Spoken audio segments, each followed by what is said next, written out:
Hello दोस्तों, कैसे हैं आप सब लोग। उम्मीद करता हूँ ठीक होंगे। आप आपकी फैमिली में, आपके आस पड़ोस में, आपके गांव शहर कस्बे में। इस उम्मीद के साथ मैं आज फिर हाजिर हूँ आपके सामने, आपका दोस्त जफ़ीर अहमद, एक नई स्टोरी लेकर आपके सामने।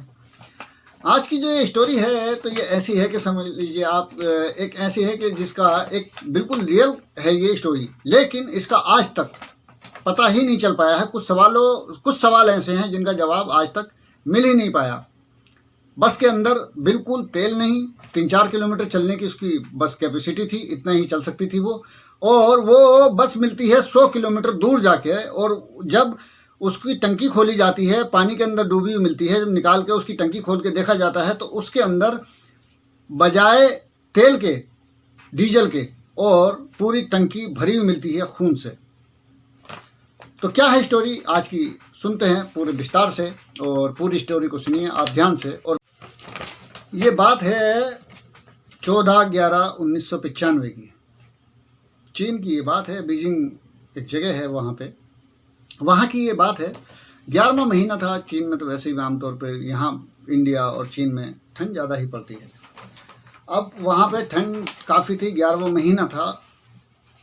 एक बस है जो कि युआंगमी से चलकर और जियांगशांग को पहुंचना होता था। जैसे लोकल बसें होती हैं, अंदर चलती हैं, वैसे ही वो बीजिंग के अंदर लोकल बस चलती थी, और वो बस को पहुंचना था वहाँ पे। लास्ट बस थी, उसके अलावा उसके बाद में कोई बस नहीं थी। रात का टाइम था, सुनसान हो चुका था। इतनी आबादी भी, 1995 का टाइम था ये, इतनी आबादी उस टाइम होती नहीं थी, कम आबादी थी, रिहायशी भी कम थी, घर भी कम हुआ करते थे, सुनसान ज़्यादातर रहता था। हर जगह का यही था, वहाँ भी ऐसे ही था। लास्ट बस थी। अब वो बस में एक ड्राइवर और एक कंडक्टर जो थी वो महिला थी। वो निकलती है टर्मिनल से, अपने निकलने के बाद चलने लगती है। जब चलने, रात का वक्त था, निर्धारित टाइम से निकली, वो रूट पर चलने लगी। इस बस में ड्राइवर, स्टाफ के नाम तो कंडक्टर थी वो लेडीज, और एक जो है कपल्स चढ़ा था उसी बस में उससे पहले।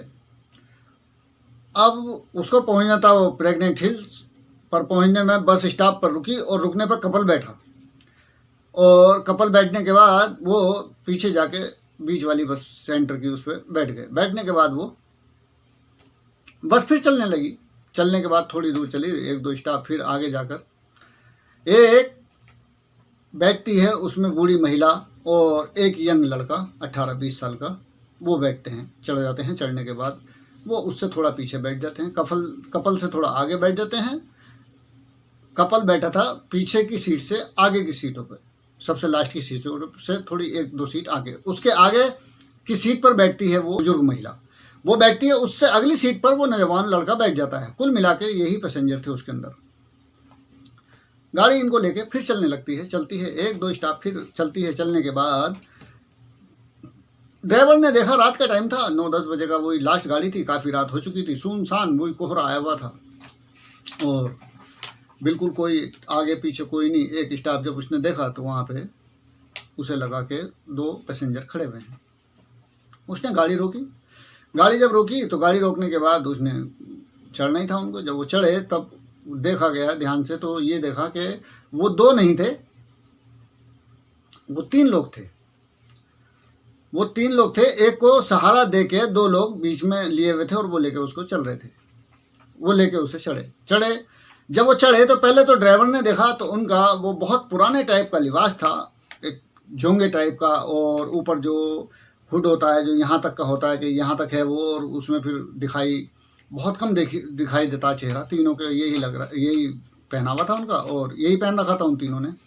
जब ड्राइवर ने देखा, रात का टाइम था, सुनसान एरिया, वो जब देखा तो उसको थोड़ा एकदम से डर भी लगा, लेकिन उसने कहा कि ये पैसेंजर हैं। चेहरा भी साफ से सही से दिखाई नहीं दिया। वो चढ़ने के बाद जब जिसने भी देखा, ड्राइवर कंडक्टर ने देखा, तो वो भी एकदम से डर गई, और जो पीछे पैसेंजर बैठे थे उन्हें भी अजीब सा, एक खौफनाक सा माहौल हो गया बस के अंदर। अजीब सा सुनसान वैसे ही था। और फिर वो पीछे बुजुर्ग महिला जो थी उसने देखा, तब उसने भी एकदम से नज़र हटा के फिर देखा। इसी तरह से वो परेशान रही। खैर वो जाके पीछे बैठ गए, सबसे पीछे की सीट पे वो लोग बैठ गए। अब सब बैठे हुए हैं, गाड़ी चल रही है अपना, और वो अब बुजुर्ग महिला जो थी वो सबसे पीछे पीछे बैठी थी, उसके पीछे वो 3 लोग बैठे हुए थे। अब बुजुर्ग महिला ने क्या हुआ कि जब एक बार देखा, पलट के जब देखा तो उसकी आंखें अजीब सी चौड़े तरीके से, अजीब तरीके से डर उसके चेहरे पे आ गया और वो काफ़ी घबराई हुई सी हो गई। फिर उसने थोड़ी देर के बाद आगे मुंह किया, फिर उसने पलट के देखा दोबारा पीछे पलट के, तो फिर उसके चेहरे पे अजीब सी बहशत, जैसे उसने कुछ ऐसी चीज़ देख ली हो जो कि उसे नहीं देखनी चाहिए थी। अब तीसरी बार उसने जब देखा तो वो देखने के बाद उस लड़के को पकड़ के, जो लड़का उसके आगे बैठा था नौजवान, उस लड़के का वो हाथ ये पकड़ के कपड़े खींचने लगी वो, और खींच के चिल्लाने लगी वो, मेरा पर्स दो, मेरा पर्स दो। तो वो लड़का बोला ये क्या है? तो उसने कहा कि तुमने मेरा पर्स चोरी किया है, बुजुर्ग महिला ने उससे कहा। तो वो लड़का बोला कैसी बात कर रही हैं आप, मैं आपसे आगे बैठा हूँ, मैं पर्स कैसे चोरी कर लूँगा? बोले नहीं, आपने तुमने ही चोरी किया है मेरा पर्स। और ड्राइवर से कहा आप गाड़ी रोकिए, मुझे जाना है पुलिस स्टेशन और मुझे एफआईआर करवानी है, इसने मेरा पर्स चोरी किया है। कंडक्टर थी महिला, वो भी आई, उसने कहा क्या बात कर रही हो आंटी आप, ये लड़का ये आगे बैठा हुआ है, इसकी तलाशी ले लेते हैं। बोले नहीं, मुझे तो वो वहीं जाना है, पुलिस स्टेशन ही जाना है और मुझे इसकी एफआईआर करवानी है, और मुझे तो इसने मेरा पर्स चोरी कर लिया है, उसमें पैसे भी थे, मैं बहुत ज़्यादा परेशान हूँ, मुझे तो गाड़ी रोको आप यहीं पे। जब काफ़ी उनमें हो गई, काफ़ी हिल-हुज्जत होने लगी, वो चिल्लाई, वो लड़का भी चिल्लाया, जाहिर सी बात है। जब ज़्यादा होने लगी तो ड्राइवर ने भी फिर आगे जाके अगले स्टॉपेज पे गाड़ी रोक दी। रोकने के बाद उन दोनों को उतार दिया, उतार के और फिर वो तो आगे चल दिया, गाड़ी लेके वो तो चला गया आगे अपने मंजिल की तरफ, जो उसका लास्ट टर्मिनल था। उधर दो तीन स्टॉप रह गए थे, फिर उसका भी लास्ट आ ही गया था, बस का भी। अब वो बुजुर्ग महिला और वो नौजवान उतर जाते हैं। उतरने के बाद वो महिला बोली चलो पुलिस स्टेशन चलते हैं। तो वो बोला कि कैसी बात करती हैं आप, मैंने आपका पर्स नहीं चुराया है। तो वो बोली कि हाँ मैं जानती हूँ मेरा पर्स तुमने नहीं चुराया है, लेकिन मैंने तुम्हें मौत के मुंह से बचा लिया है। तो वो ताज्जुब करके बोला कि ये क्या कह रही हैं आप? बोले हाँ, जब वो लोग तीनों बैठे थे तो मैंने उनको जब एक बार देखा तब उसका चेहरा भी मुझे दिखाई नहीं दिया, तीनों में से किसी का भी, और चेहरा किसी का दिखाई नहीं दिया मुझे सही से। लेकिन जब हवा चली और कपड़े उड़े तो मैंने देखा तो उन तीनों के नीचे से जब मैंने देखा तो उनके पैर ही नहीं थे, पैर गायब थे उनके। उस लड़के ने कहा कैसी बात कर रही हैं आप? बोले नहीं, मैंने एक बार नहीं, मैंने 2 बार पलट पलट के देखा, दोबारा फिर देखा, और फिर जब हवा चली और फिर उड़ कर कपड़े उड़े तो उनके पैर ही नहीं थे। तब मुझे लगा कि यही एक तरीका है जो किसी को एहसास भी ना हो और पता भी ना चला, और मैं तुम्हें उस गाड़ी बस में से लेके नीचे उतर जाऊं। वो लड़का बोला ये क्या बात है? तो वो बोली नहीं, चलो चलते हैं पुलिस स्टेशन, रिपोर्ट करेंगे, एफआईआर करेंगे इस चीज़ की। तो उसने कहा चलो ठीक है, उतार तो आपने मुझे दिया ही है पहले, अब मुझे पैदल जाना पड़ेगा घर, चलिए। फिर गए दोनों। जाने के बाद जब गए पुलिस स्टेशन, जाने के बाद उन्होंने कहा ऐसे ऐसे बात है, वो लास्ट गाड़ी थी और वहाँ से चल के आ रही थी, वो युआंगमी से चल के आ रही थी वो, और जियांगछांग जाना था उसको गाड़ी को। यहाँ पे हम उतर गए और उस गाड़ी में ऐसे ऐसे 3 लोग संदिग्ध बैठे हुए थे, उनके अजीब से लोग थे वो रहस्य में, कि मैंने देखा तो उनके ऐसे ऐसे पैर गायब थे। जब मैंने देखा पलट के तो 2 बार मैंने उन्हें देखा है कि उनके पैर नहीं थे। तो रात का टाइम था, पुलिस वालों ने भी देखा, तो उन्होंने एक दूसरे की सूरत को देखा और फिर वो मुस्कुराए। उन्हें लगा कि पागल हैं या इन्हें कोई वहम हुआ है या शराब या कोई नशा ज़्यादा कर लिया है, इस वजह से। तो फिर भी उन्होंने टालने के अंदाज में यही कह दिया कि चलो ठीक है। एक पुलिस वाले से कह दिया इनका नंबर नोट कर लो, और बोले आप नंबर नोट करवा दीजिए और हम कार्रवाई शुरू कर देते हैं। तो बोले ठीक है। वो नंबर, अपने एड्रेस और नंबर नोट करवा के, और वो महिला और वो नौजवान लड़का वो अपने घर चला गया, वो अपने घर चली गई। रात 14 तारीख की रात है। अगली सुबह होती है 15 नवंबर की, और वही 11वां महीना 1995 का, 15 नवंबर के 1995 का।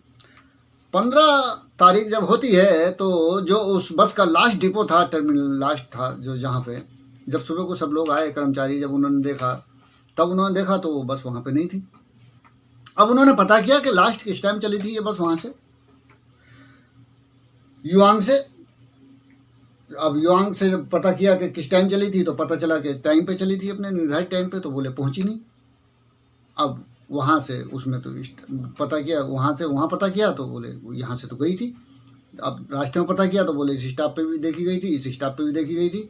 अब तो हड़कंप मच गया। जब मच गया तो उन्होंने फिर थाने में उसकी इतला देनी जरूरी समझी कि थाने में इत्तला दी जाए। पूरी बस गायब है, स्टाफ गायब है। तो जब थाने में इत्तला दी तो देने के बाद जब कहा कि भाई ऐसे ऐसे हमारी बस गायब है, रात को वो पहुंची नहीं है डिपो में, तो और बोले इस स्टाफ के बाद में जहाँ से वो नौजवान लड़का और वो महिला, बुजुर्ग महिला उतरे थे, वहाँ के बाद वो बस गायब हो गई थी। अब जब पुलिस जब FIR की तो पुलिस थाने में भी हड़कंप मच गया। बोले रात फिर उन्हें याद आया, अरे वो बुढ़िया महिला, बुजुर्ग महिला और वो आए थे, वो एक नौजवान लड़का।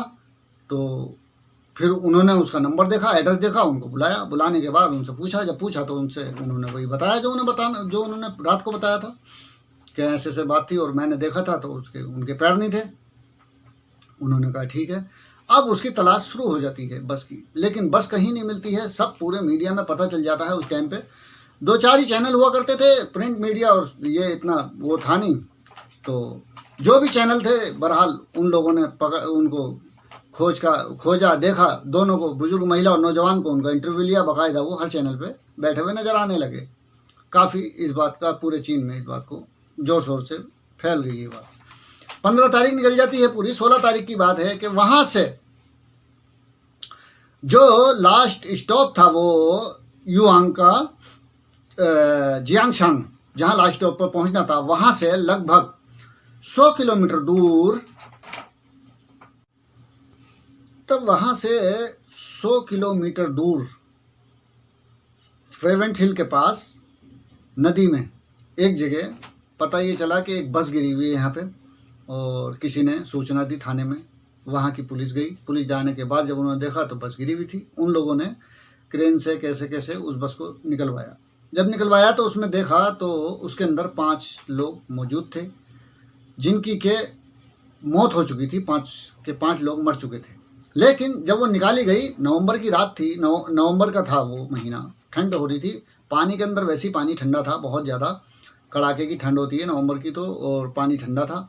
और जब वो लाशें निकली तब वो 2 लाशें जो थीं, एक ड्राइवर की और एक महिला जो कंडक्टर थी, उनके तो ये लग रहा था कि जैसे इनकी मौत अभी हुई है। लेकिन वो जो 3 लोग थे, 3 जो सबसे पीछे सीट पे बैठे हुए थे, जो उनकी जब लाशें देखी गई तो उनके ये लग रहा था कि बिल्कुल डिकम्पोज होने वाली हैं। मतलब बिल्कुल ऐसे पकड़ो तो बिल्कुल ऐसे ही अभी मांस नीचे गिर जाएगा, इस तरह की हो गई थी। देखने वालों को भी ताज्जुब, पुलिस वाले भी ताज्जुब कर रहे थे, ये क्या है। ये 7 में बस गिरी है, 2 दिन हुए बस गिरे हुए। 14 तारीख की रात की ये बात है। 15 तारीख को पूरे दिन ढूंढी गई। 16 तारीख को वो बस मिल जाती है। मिलने के बाद जब वो निकाली गई, दिन हो या रात हो, नवंबर में तो ठंडी इतनी रहती है, और नदी का पानी तो वैसे भी इतना ठंडा रहता है कि वो ठंडा ही रहता है। लेकिन जब वो निकाली गई तो उन लाशों की हालत ये थी कि उनको देखने से लग रहा था कि जैसे सदियाँ हो चुकी हैं, बहुत टाइम हो चुका है इनको मरे हुए। सफ़ेद पड़ गई थी, एक अजीब सी वो था उनका।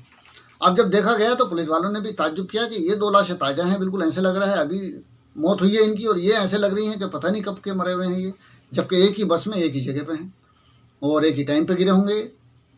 अब पुलिस ने वो सब कस्टडी में लेकर और सब उसका पोस्टमार्टम वगैरह के लिए भेज दी। लाशें 5 की 5 भेज दी। भेजने के बाद वो जो बस का जो स्टाफ था, जो उनके वो थे इंचार्ज मैन, वो भी आए थे, और उनके भी पूरे स्टाफ का मसला था, तो वो भी साथ में लगे हुए थे तहकीकात में और पुलिस के साथ में। तो वो भी बस वो ले गए। ले जाने के बाद फिर उन्होंने, जब पुलिस ने पोस्टमार्टम रिपोर्ट आई तो उसमें पता ये चला कि ये तो लाश तो ताज़ा हैं, लेकिन इनको जो 3 लोग थे ये पीछे, इनको मरे हुए बहुत टाइम हो गया, काफ़ी वक्त हो गया। मतलब अंदाज़ा भी लगाना, डॉक्टरों ने कहा कि इनको मरे हुए तो बहुत टाइम हो गया, इनकी लाश कैसे अभी तक सही है, ये ताज्जुब की बात है। तब उन्होंने ये कहा, फिर उन्होंने उनसे पूछा, जो परिवहन वाले थे वो बस वालों से, उनके अधिकारी से पूछा कि आप ये बताइए कि बस जो है वहाँ से जिस स्टॉप पे से वो बुजुर्ग महिला और वो नौजवान उतरा था, वहाँ से 100 किलोमीटर दूर नदी में आ गई, क्या इतना तेल इस गाड़ी के अंदर था? तब उन्होंने कहा कि इसके अंदर थोड़ा गैस भी रहता है और तेल भी रहता है, लेकिन इसका लॉक और ये सब डिपो में ही खोले जाते हैं और वहीं से डलता है, वहीं पेट्रोल डीजल डलता है डिपो के अंदर से ही। उसका लॉक भी उनके पास ही होता है, ड्राइवर के पास भी होता है, तो वो कैसे डलवाएगा, वो क्यों डलवाएगा? और तेल इतना था इसके अंदर कि बस ये डिपो पे जाके खड़ी हो सकती थी, इससे ज़्यादा तेल इसके अंदर नहीं था। तब उन्होंने कहा कि आप चेक करिए, क्या पता उसने कहीं ड्राइवर ने तेल डलवा लिया हो। तब उन्होंने वो टंकी खोल के, जब वो टंकी खोली तब तो और ज़्यादा उनकी हालत ख़राब हो गई वहाँ पे, बस के अधिकारियों की, उनकी परिवहन विभाग के अधिकारियों की। उस टंकी के अंदर पूरी टंकी फुल भरी हुई थी और पूरा उस डीजल की जगह ब्लड था, उसके अंदर खून था। अब बहुत परेशान, ये क्या हो गया। अब उन्होंने, पुलिस ने बहुत तहकीकात की, लेकिन इन चीज़ों के जवाब नहीं मिल पाए। उस टाइम पर चीन के अंदर इतना आगे था कि वहाँ पे सीसीटीवी थे। जब सीसीटीवी देखे गए तो सीसीटीवी में वो बस वहाँ तक तो दिखाई दी जहाँ तक वो महिला और वो नौजवान उतरे थे। उसके बाद ना तो वो सीसीटीवी में आई कहीं भी, बस कहीं भी दिखाई नहीं दी वो। और बिना तेल के वो पहुंची कैसे। और जब तेल की टंकी खोली गई तो उसमें ब्लड निकला, खून निकला। और वो लोग जो 3 बैठे थे तो वो मरे हुए बैठे थे। अगर मरे हुए बैठे थे तो वो बुजुर्ग महिला और वो नौजवान लड़का, उन्होंने देखा उनको चढ़ते हुए बैठते हुए देखा है। फिर वो महिला कहती है कि उनकी टांगें नहीं थी। जब टांगें नहीं थी तो वो चले कैसे ऊपर बस में। ये ऐसे सवाल हैं कि आज भी आप अगर इसको कहीं भी सर्च करेंगे, देखेंगे गूगल पे, तो आपको ये देखने के लिए मिल जाएगा कि ये जो है, इन सवालों के जवाब आज भी चीन की पुलिस को नहीं मिल पाए हैं। और ये एक अनसुलझा केस है। अभी तक इन सवालों को कोई जवाब नहीं मिले हैं पुलिस को। आपकी क्या राय है इस बारे में कमेंट बॉक्स में बताइएगा ज़रूर। और आप अगर नए हैं मेरे चैनल पर तो प्लीज़ सब्सक्राइब ज़रूर कर लें। सब्सक्राइब करने के बाद अपना नाम या अपना कुछ भी एक पहचान कमेंट बॉक्स में ज़रूर डाल दें, ताकि मैं भी समझ सकूं कि हाँ, जब फिर स्टोरी, मेरा चैनल जो है ये धीरे धीरे बढ़ रहा है। आपकी दुआओं और आपकी दुआओं का ही नतीजा है ये। बहुत सपोर्ट कर रहे हैं आप। मेरा पूरा वीडियो देखने के लिए बहुत बहुत शुक्रिया। फिर मिलते हैं नेक्स्ट स्टोरी में। बहुत बहुत शुक्रिया। जय हिंद।